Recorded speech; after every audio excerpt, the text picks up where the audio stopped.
Can you immediately name the largest snake in the world? I'll give you a hint. This is the name of a very famous horror movie. Did you guess? Right, it's the anaconda. If we pair it with the largest crocodile, Cassius, weighing almost 1 ton, you can write a script for a new horror film. But these giants are just babies compared to those that once lived on Earth for a long time. Take, for example, Kronosaurus and Titanoboa. Once, these two predators were a threat to all life, both on land and in water. But what would happen if they still lived today? Could humanity survive, or would it be the end of us? Now, I'll tell you about the ancient monsters that terrorized everything in their path. You'll learn when and where these monsters lived, and then we'll bring them to the present. You'll see whether these giants will capture our world, and if people will be able to put up a fight. Something tells me that today it's going to be very hot.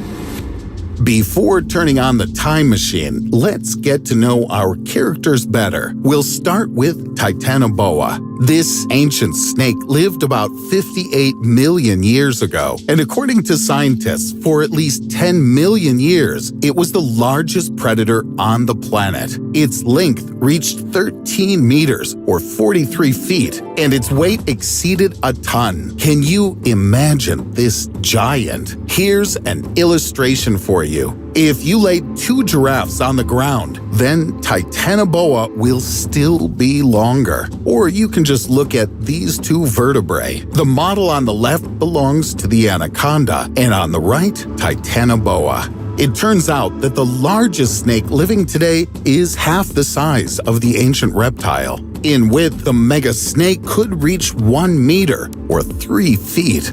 It could easily swallow a young hippopotamus. True, in ancient times, there were no hippos. Titanoboa preferred to eat fish, and this monster could be found in dark swamps and rivers. In addition to fish, it could feast on crocodiles. It was a sophisticated killer. The giant monster attacked its victim and strangled it in its strong embrace. Then the snake swallowed it whole and digested it for a long time. The victim suffered a compression force comparable to 1.5 times the weight of the Brooklyn Bridge. So, put in numbers. That's 28 kilograms per square centimeter, 400 pounds per square inch. Even though the Kronosaurus was smaller in size, it was also a very bloodthirsty predator. Its wide-open mouth, full of many small teeth, speaks for itself. And the size of the predator is comparable to the dimensions of an orca, also called a killer whale.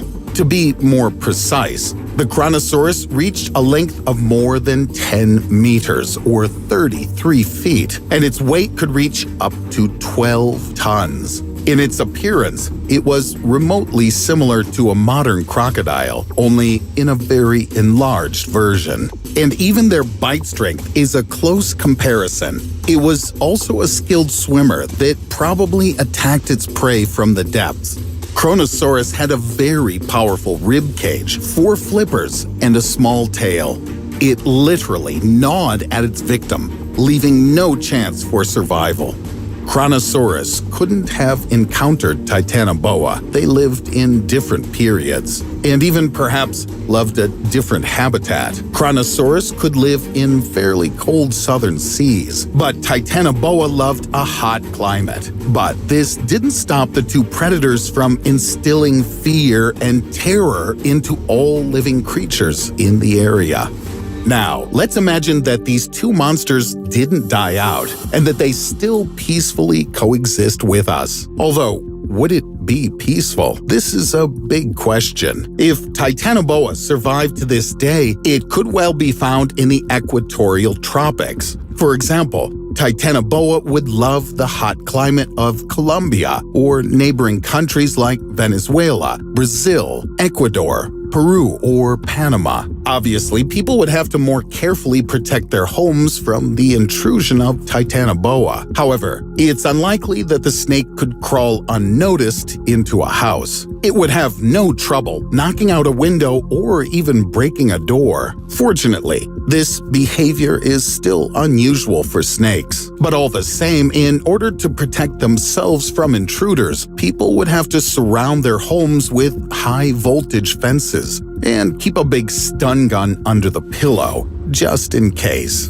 In noisy megacities, a huge snake would not have a single chance of survival, only if the snake doesn't accidentally wind up somewhere under the heating main, a comfort that a reptile might appreciate. But food, in the form of rats, would hardly suit it.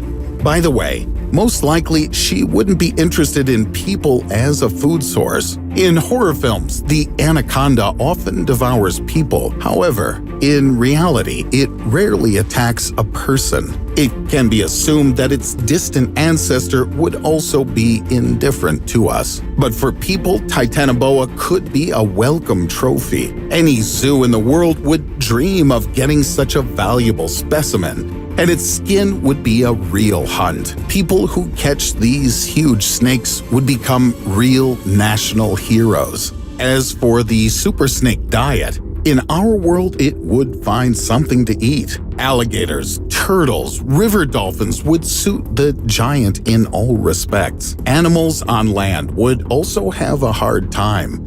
Giant armadillos, manatees, tapirs, cougars, jaguars, caimans, and Brazilian otters would be endangered. Sure, adults would be too big, so cubs and young animals are what they need. Titanoboa wouldn't mind eating fish, since it's a more familiar diet. As a result, the food chain would be broken. Some animals would probably migrate to safer areas, but the fauna of the forests of Amazonia would be greatly impoverished, although insects and fungi would start to flourish and evolve. Very soon, there'd be no trace of the once lush vegetation. Kronosaurus would hardly have liked life in our condition either. In ancient times, even turtles were the size of a kitchen table. Eat just one and feel full all day. But such a monster would need about a dozen modern turtles, and then I still doubt it would be enough to eat. In addition to turtles, the ancient monster fed on Plesiosauria, but in our world, he'd have to look for an alternative. Most likely, it would switch to large marine mammals. It wouldn't be able to swallow a whale all at once, but in parts, then sure, it could eat it completely. Such a huge body would need tons of food. Like a giant meat grinder, it would sweep away everything in its path. People would suffer greatly due to a shortage of fish in the seas and oceans. Fishing itself would be very risky due to the existence of an underwater hazard. Ships would have to be built to be much more solid, and in the event of the extinction of whales, a climatic catastrophe would begin. There would be nothing to extract thousands of tons of carbon from the air. In the underwater depths, there would be a daily battle for life. Given the size of the monster and its ferocious disposition, there could only be one winner. We'd have to forget about tourism and sea traffic in the monster's habitat completely. This place would be marked on all maps in red, and anyone who dared to go there would practically write their own death sentence. If Titanoboa had the most valuable skin, then a Kronosaurus would have had its teeth. Small and sharp like a saw, they could cost more than the horns of a rhino. Today, they're one of the most expensive materials in the world. Their price is about $65,000 per kilogram, more expensive than gold. By the way, did you know that there's a danger of the return of extinct animals to Earth? I'm not joking right now. Scientists don't rule out the possibility. First of all, I'm talking about Titanoboa. There's speculation that it lived at a temperature of 32 degrees Celsius, that's 90 degrees Fahrenheit. And given the growth rate of global warming, such average temperatures can become a reality. I'm glad it will take millions of years. Would you like to see ancient monsters with your own eyes? Write in the comments. If you liked the video, be sure to like and share it with your friends. And I'm already preparing a new exciting issue for